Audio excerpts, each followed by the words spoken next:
Hey friends, Christina here. I wanted to get back with you guys one last time this year. This video, I was going to talk specifically about my goals, but I decided to switch it up a little bit and do one more. We gonna spin the block one more time on CCJ Taught You. What I want to talk to you guys about today is how to set your goals going into 2022. Your goals for 2022. I'm a little late, but it's never too late to adjust as necessary, which is actually a kind of a good segue into what I want to talk about. As indies, we are very self-directed. It's very easy, very simple for us to fall into a habit of just going with the flow, right? And I think that going with the flow has its place in your work. But if you want to have a successful business as an indie author, or you're wanting to shift from this being your hobby into it being like a full-time business, you are going to need some goals. You're going to need some systems in place. You're going to need to do some planning on the benefit of that is going to be, it's going to help eliminate a lot of the stress and anxiety around growing your business as an indie author. And I'm not just talking. I know this from experience. I spent the first 5 years of my career just kind of going with the flow, figuring it out as I went. And I was lucky enough, blessed enough that I had enough raw talent to get me through. People enjoyed my work, and so they came back to it despite the fact that it wasn't that well edited. I wasn't really promoting because I didn't really know how to. I wouldn't keep promoting my books after they were already out, etc., etc., etc. But like I said, I had talent. I was more than willing to talk about my work, to talk about writing. I love talking about my work and talking about writing. And so those things worked in my favor and were able to get me to a point, but only to a point. At some level, I ended up hitting like plateau, and it wasn't until I started putting like real effort into, okay, how this marketing thing, like how does it really work? And not only how does it work, how can I implement it? And let's implement it. And that goes for marketing, editing, promo. It goes for the graphics. It goes into the actual craft of writing, which you always need to be working on. That should always be in your goals. One of your goals should always be improving your craft.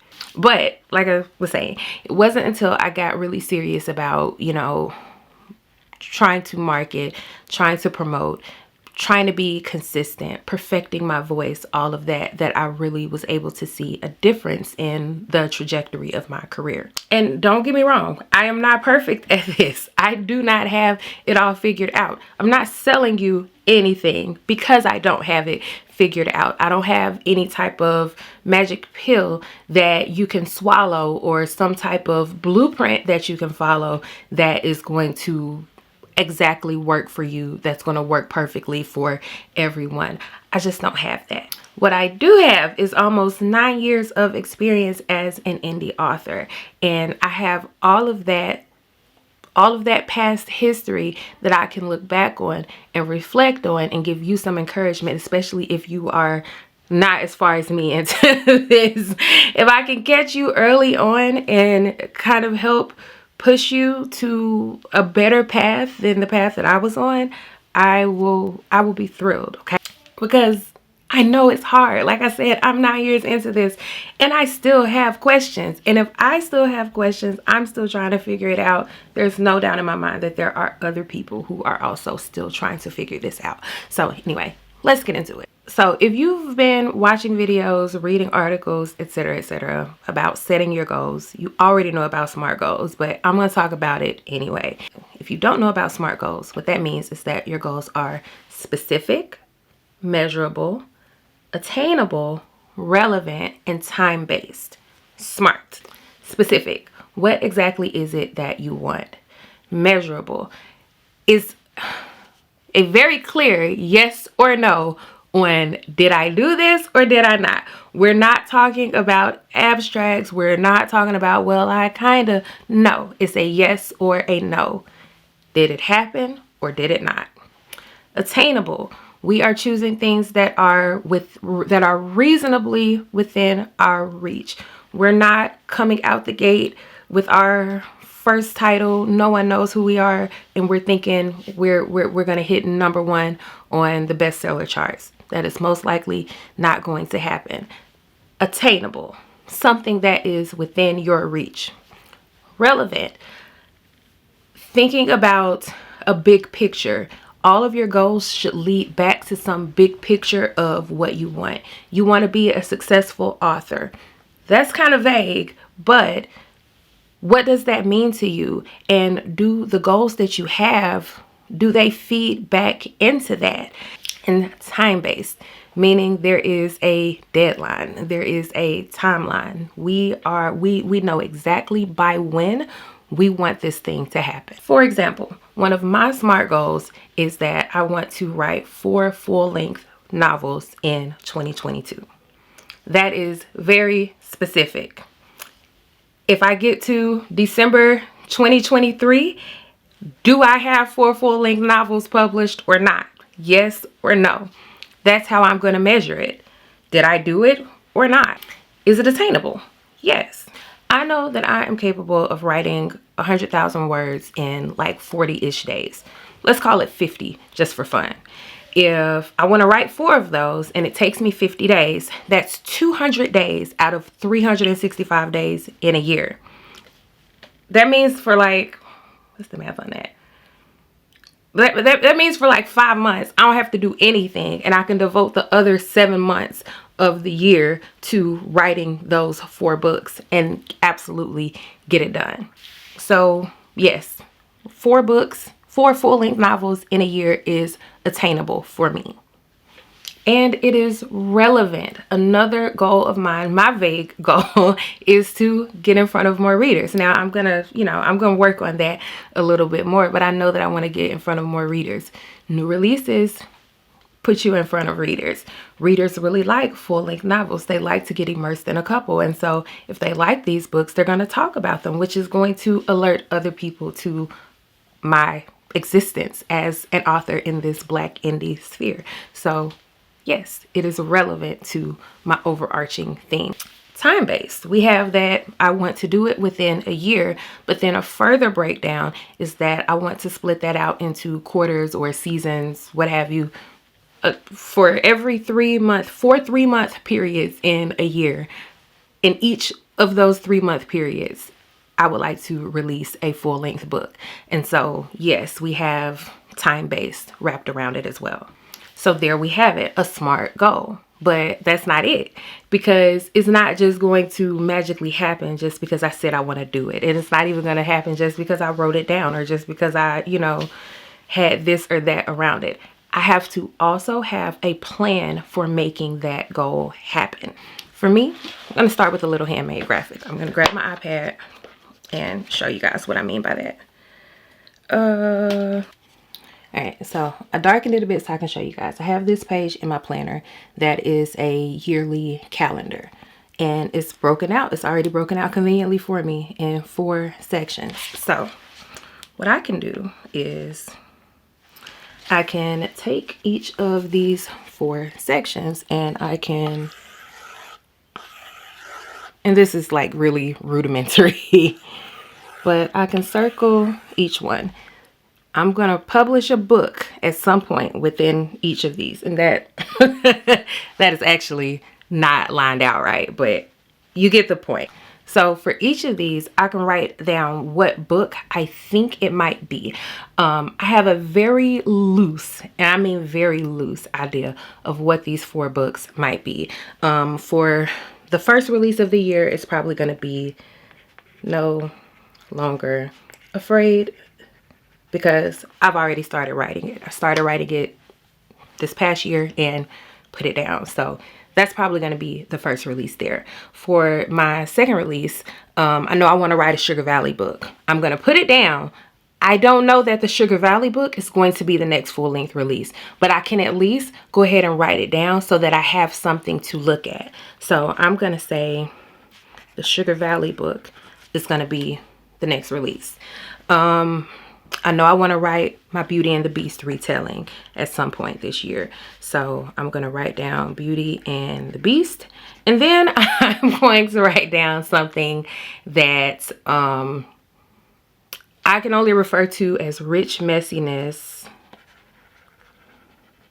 in Montana or something. Because I've been watching Yellowstone and I just keep thinking, this is a mess, but what if they were black? So yeah, but let me show you guys. I'm going to darken it again so you guys can see that. So for each of those periods, you see how I have that written out? So each of these 3-month periods, about 90 days, I will be writing and publishing a book. I know it's going to take me 50 of those days about to actually write the book. So that's what, like 7 weeks or something like that. So and then 3 months is like 12 weeks, like give or take. So if it takes me 7 of those weeks to write the book, that gives me 5 other weeks that I can focus on editing, marketing, photo shoots, other promotions, like all that good stuff. I can focus on that. And it gives me plenty of room to have a really good, really structured, really solid promotion or really solid production schedule for 4 full-length books this year. So I know what I need to do. I still have room for flexibility. If we're keeping it a buck, it probably wouldn't take me 50 days to write 100,000 words. I know that I can actually do that in about, so I did the math on it, 15,000 words a week if I said that's what I wanted to do, which is how I got to 7 weeks to write the book. But if I say 15,000 words a week, that's like 2,100 words a day. That's not even really a typical daily word count for me when I'm like knee deep in a book. I can actually do about 3,500 to 4,000 words a day comfortably.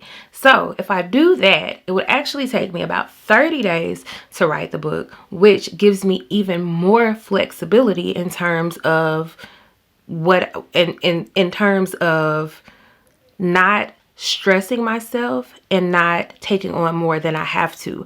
I know that I can do this in 30 days, but I'm going to give myself 50 days to do it.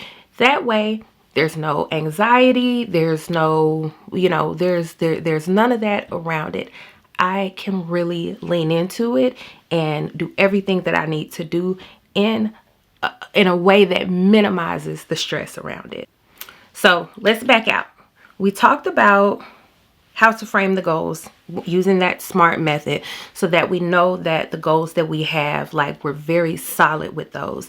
Those are goals that are going to get us somewhere, and they're things that we can actually do. It's things that are actually within our reach. But how do you figure out what you want those goals to even be? And you have to think about what you want your life to look like. You have to think about what you want, whether it's, the kind of parent you want to be, if you have any type of fitness goals, if you want to cook more, or if you want to keep a cleaner house, or be a better spouse, or be a successful author. You have to think about what that really looks like for you and figure out a way that it really works for you. Because what I think happens a lot of times is, especially in this age of social media, we see what other people have and we see what they've accomplished. We see what they've done. We see where they are. And we're looking at not necessarily a finished product, but we're looking 15 miles down the road instead of a foot ahead from where we actually are. And we also see these things that are glorified, and it skews our ideas of what success really looks like and what we actually want. And so you have to really, really dig down into that and really figure out, what do you want? Why do you want it? And how you're going to get there in small bites. In my opinion, that is the way to do it. You do not want to go haphazard really fast like that pop and that, like, it's sexy It's sexy and it looks so good. It looks so good. It looks so appealing. It looks so appetizing. Breakout star and all of that. It looks so good, but it is terrifying. As you may know, my family is building a house right now. We are in the framing stages, and framing a house is the wood that builds the frame of the house before you put on the brick or sheetrock or anything else. You need a frame. When you see a home being framed, it's literally one piece of wood at a time, 2x6s, 2x8s, etc. Looking at them by themselves, it does not look like very much. It's a stick, you know, it's just a piece of wood. It's not very impressive. But once they all come together, it's creating something that's really rock solid. It's creating something that, you know, that's unshakable, that's really secure. And if one of those pieces of wood fails, it's really not that big of a deal, because you have all these other planks, you have all these other boards that are going to pick up the slack, that are going to pick up the work and help build it up, because you're building piece by piece.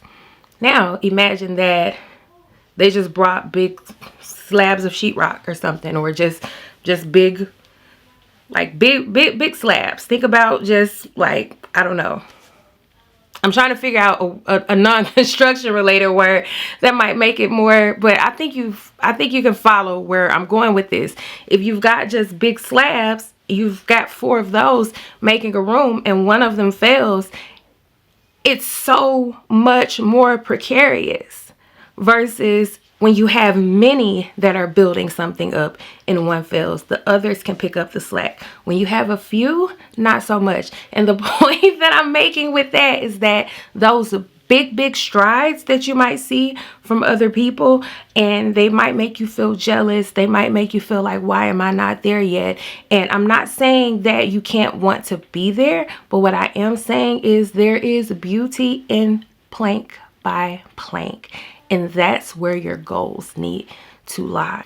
Your goals do not have to be these big, lofty things that intimidate you. And I despise advice like that. I despise advice like that, because I can say, oh, I want 1 million. I want to, you know, I'm going to watch a bunch of videos and I'm going to get 1 million subscribers on my YouTube this year. And then when I don't, because that's not really an attainable thing. That fluke might happen for some people, but that's not attainable for most of us. And so when I fail at that, when I fail at that, being realistic, where does that leave me? It leaves me disgruntled. It leaves me burnt out. It leaves me feeling defeated. Whereas if my goal, or if my overarching thing that I want is more subscribers on my YouTube channel, and I do my research and I figure out what is an attainable, buildable, realistic pace for myself, where I'm pushing myself, I'm working, I'm putting something into it, but what's really realistic? Maybe that number is I can work my way into 100 new subscribers every month. At the end of the year, I've got 1,200 new subscribers. I've grown really beautifully. And I feel good about what I was able to do. And I'm able to take that knowledge and say, okay, this is what I got done this year. Next year, I'm gonna work on getting 150 subscribers a month or 500 subscribers a month. I can build, and I can build in a way that does not leave me hollow, where I have room for other things. Again, just think about the things that you really want. Think about what you want life to look like, what you want your career to look like. You want to be more consistent with writing, marketing, consistency, promotion, whatever. Write it down. Write it down. And then something that I'm going to do is, once I set my yearly goals, I'm going to break them down into 3-month periods, into quarters, just like those 4 books that I want to write. I'm going to break down my bigger goals into those 3-month chunks. And then from there, I'm going to break that down into monthly chunks, What am I doing this month that's going to get me closer to my goals? What have I done this quarter that's getting me closer to my goals? From that month breakdown, I'm going to go on a week-to-week basis. What am I doing this week that's getting me closer to my goals? I'm going to take it further. What am I doing today that's going to get me closer to those things that I said I wanted to make happen? Here on my channel, I have a wealth of information for authors, and honestly, I've seen a lot of people talk about how they actually apply even more broadly than that under author resources and under the CCJ Taught You heading. There is so much here on this channel. Take some time, listen to it, play it in 2x speed. If I know I get a little long-winded, play it in 2x.